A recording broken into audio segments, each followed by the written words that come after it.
ini kita masih boleh berbakti kepada Tuhan. Dan Tuhan yang mencipta, menjaga, menebus, dan melindungi kita senantiasa beserta dan memberkati kita masing-masing. Hari ini seluruh dunia yang mendapatkan kesulitan coronavirus sudah ratusan ribu. Dan yang mati sudah banyak sekali. Khususnya negara-negara yang dulu menganggap diri paling sehat, paling maju kedokteran, paling banyak dilanda kesulitan ini. Baru 1 bulan setengah yang lalu mereka menghina Cina, menghina orang timur. Dianggap inilah penyakit yang menjalar di tengah-tengah orang Asia. Tapi sekarang mereka tidak berani sombong. Semua mulai tunduk kepala. Ternyata Tuhan membuat malu seluruh dunia. Saya selalu mau tanya, apa yang Tuhan mau kerjakan? Setiap kali kesulitan melanda dunia, saya berusaha melihat melalui takhta Tuhan. Dan akhirnya mendapatkan jawaban, apakah yang Tuhan mau lakukan untuk mendidik manusia. Berapa hari ini saya menjawab pertanyaan anak-anak yang pernah mengikut itu kebaktian untuk anak kecil tahun lalu. Dan mereka sudah pencar di seluruh Indonesia. Pertanyaan mereka lucu sekali dan kadang-kadang merangsang pikiran orang dewasa. Ada seorang anak baru umur 8. Dia bertanya, mengapa Tuhan menciptakan virus? Khusus virus corona yang sangat tidak berguna bagi umat manusia. Saya hanya tersenyum dan menjawab, Tuhan tidak pernah mencipta pencuri. Tuhan tidak pernah mencipta perampok. Tuhan tidak mencipta tukang copet. Tetapi ini semua sudah terjadi, ada di dunia. Mengapa ada mereka? Kalau dilihat dari segala sesuatu diciptakan oleh Tuhan. Tidak salah, tidak ada yang luput, tidak ada yang terkecuali tidak diciptakan oleh Tuhan. Termasuk bakteri-bakteri dan virus-virus. Tapi apakah memang Tuhan dari permulaan menciptakan hal-hal ini? Tidak. Tuhan tidak pernah menciptakan setan. Tuhan tidak menciptakan pencuri, orang jahat, perampok. Tuhan tidak menciptakan segala sesuatu yang suka perang. Tapi ini semua terjadi karena sesudah dosa diperbuat oleh manusia. Di dalam Yesaya pasal 45 ayat ke-7 dikatakan, Tuhan berkata, aku menciptakan terang dan menciptakan gelap. Aku menciptakan bahagia dan juga menciptakan bahaya.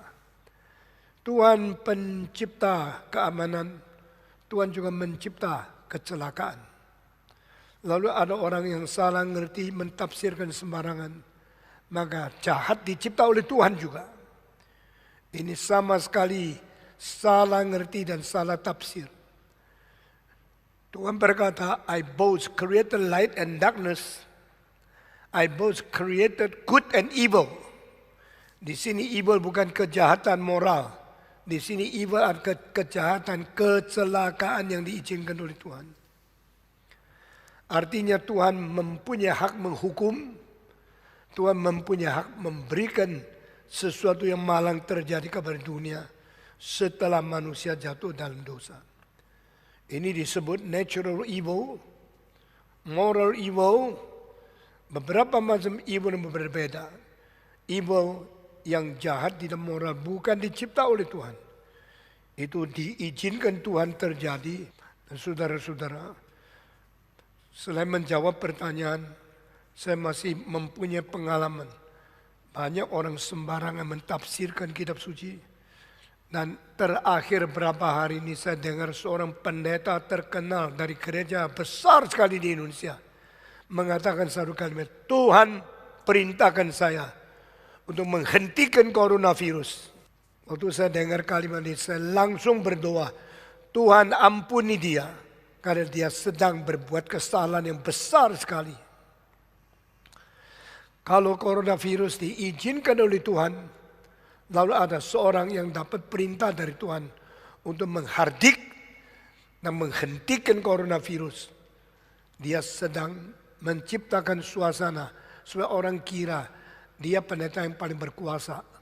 Apa yang tidak bisa diselesaikan oleh dokter, oleh kedokteran, oleh medis, oleh teknologi yang paling baru, dia bisa.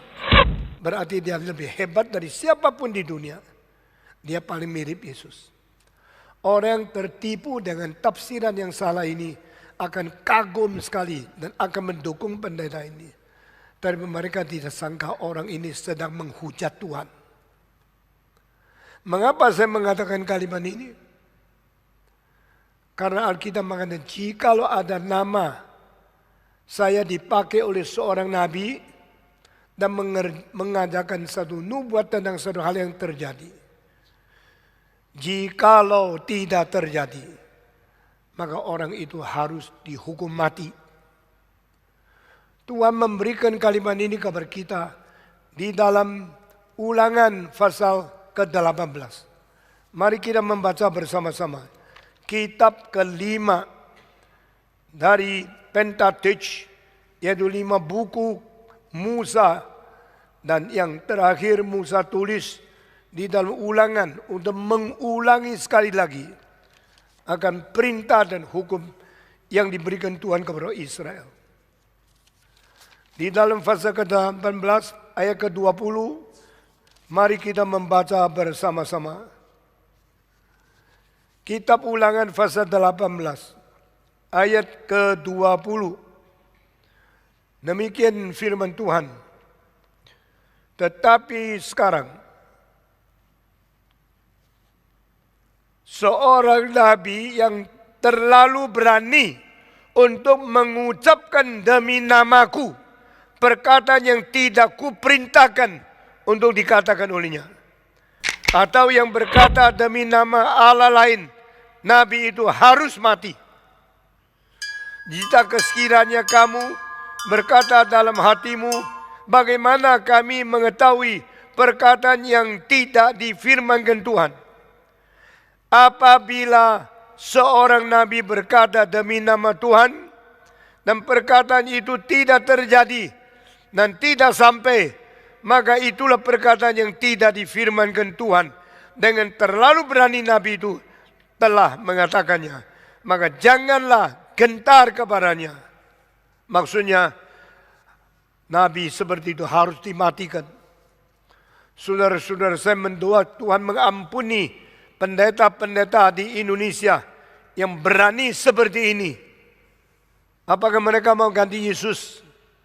Yesus adalah satu-satunya orang yang disebut anak Allah yang tunggal. Yesus adalah satu-satu orang yang pernah membangkitkan orang mati, yang pernah membuka mata orang buta, yang pernah membuka mulut orang bisu, membuka telinga orang yang tuli, dan membangkitkan orang yang timpang. Yesus adalah satu-satu orang yang mempunyai kuasa besar seperti itu. Siapakah pendeta ini? Dia kira dia sama seperti Yesus. Dia sedang menghujat Tuhan, sedang memalsukan Tuhan, sedang menipu orang Kristen. Saudara-saudara, sejarah membuktikan banyak pendiri agama, banyak nabi-nabi memakai nama Allah, menipu ratusan juta manusia. Kelihatan sukses, tapi akhirnya mereka akan dihukum oleh Tuhan karena mereka tidak pernah diutus oleh Tuhan. Sekarang terlalu banyak orang Kristen terlalu gampang terima, terlalu gampang percaya kepada manusia yang berani memakai wibawa Tuhan. Sehingga penipuan mereka ditelan, diterima mentah-mentahan, sehingga dianggap itu firman Tuhan. Alkitab mengatakan khususnya di Nabi Yeremia, ada orang yang mencuri firmanku dari tetangganya, lalu berkata demi namaku, semua firman yang aku tidak pernah utus mereka. Lemparlah batu, matikan mereka, jangan takut kepada mereka. Di dalam sekarang ada orang sedang memalsukan Tuhan, lalu membuat penipuan kepada jutaan manusia di Indonesia. Demi nama Yesus Kristus yang berkata, mari kita melawan dia. Mari kita menolak dia. Dan janganlah sampai Tuhan membunuh dia, baru dia tahu dia telah berbuat salah. Mungkinkah Tuhan akan akhiri bumi dan sejarah melalui ini kali? Mungkin saja.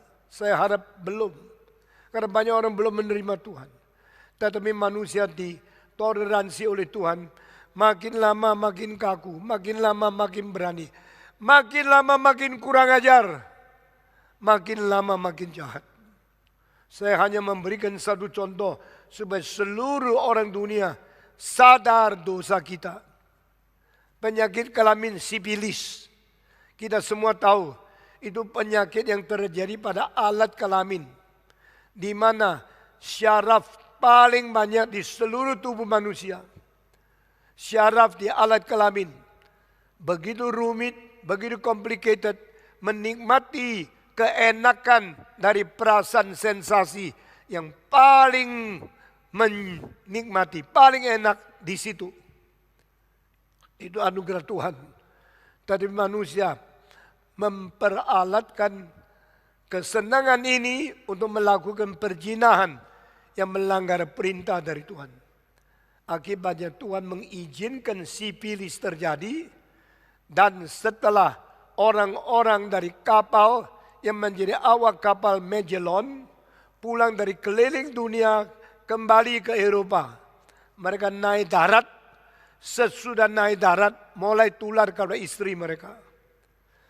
Lalu tular lagi kepada pelacur. Pelacur tular lagi orang lain. Tidak sampai 10 minggu. Seluruh Eropa penyakit kelamin. Kecuali mereka yang hidup suci tidak seks. Sesudah itu sakitnya. Sengsaranya. Malunya. Sekaligus melanda umat manusia. Dan ini satu hal yang paling menyulitkan manusia. Kalau engkau sakit paru-paru, engkau tanya sakit apa? Paru-paru. Sakit apa? Sakit kanker. Tidak ada penyakit yang engkau mengatakan engkau malu. Tapi penyakit sipilis. Kalau ditanya engkau sakit apa? Tak berani jawab. Dan tak berani bertanggung jawab. Cuma taunya diam-diam menanggung kesakitan di tempat yang paling enak itu. Dan saya mau tanya, dengan ini Tuhan menghukum manusia berapa lama? Seperti SARS, ditemukan cara mengobati. Seperti coronavirus, seluruh dunia cari cara mendapatkan obat. Berapa lama? Saya harap segera bisa diselesaikan. Tetapi sipilis tidak. Orang manusia berzina mendapat sipilis, dihukum oleh Tuhan. Menanggung penyakit itu adalah 500 tahun. Saya harap coronavirus tidak sampai 500 tahun. Tetapi sipilis, abad ke-15, mereka mendapatkan penyakit sipilis, penyakit kelamin, sampai abad ke-20 baru selesai mendapatkan obat. Kemajuan manusia mencari obat tidak sanggup mengejar penularan yang begitu cepat. Akhirnya seluruh dunia sudah dilanda sipilis. Banyak orang mati. Ada alat kelaminnya hancur sampai putus. Tadi tahun 1928 ditemukan obat penisilin untuk bisa menyembuhkan sipilis. Ini kabar terlalu baik oleh seluruh dunia. Tetapi harus tunggu 500 tahun. Dan kalau ditanya siapa yang menemukan, tidak ada satu orang. Itu adalah seorang dokter yang tidak hati-hati menaruh satu bakteri di atas bakteri yang sudah ada di tempat wadah daripada laboratorium itu. Mendadak bakteri yang lama makan habis bakteri yang baru. Dia kaget, dia sadar ada bakteri yang bisa makan bakteri. Maka ini disebut penisilin. Yaitu akhirnya bisa menghancurkan bakteri dari sipilis. Secara tidak sengaja Tuhan telah memberikan anugerah kepada manusia Sehingga manusia pada tahun 1928 dengan tidak sengaja menemukan obat menyelesaikan sipilis. Saudara-saudara, kiranya Tuhan mengampuni dosa manusia. Khususnya mengampuni pendeta-pendeta yang sembarang bicara. Inilah saatnya kita menemukan siapa nabi palsu. Dan Kristen di Indonesia yang beribu-ribu ke gereja. Jangan kira engkau sudah menemukan Tuhan. Engkau mungkin sudah tertipu pendeta palsu berpuluh-puluh tahun. Tidak sadar. Dengan puluhan tahun menunggu sampai hari ketemu Tuhan baru sadar. Semua itu salah. Dan waktu itu tidak kesempatan bertobat, berubah. Atau kembali kepada Tuhan yang asli. Kiranya Tuhan memberkati kita. Ini hal-hal yang saya bicara sebelum saya khotbah hari ini. Kiranya Tuhan kasihan kepada manusia.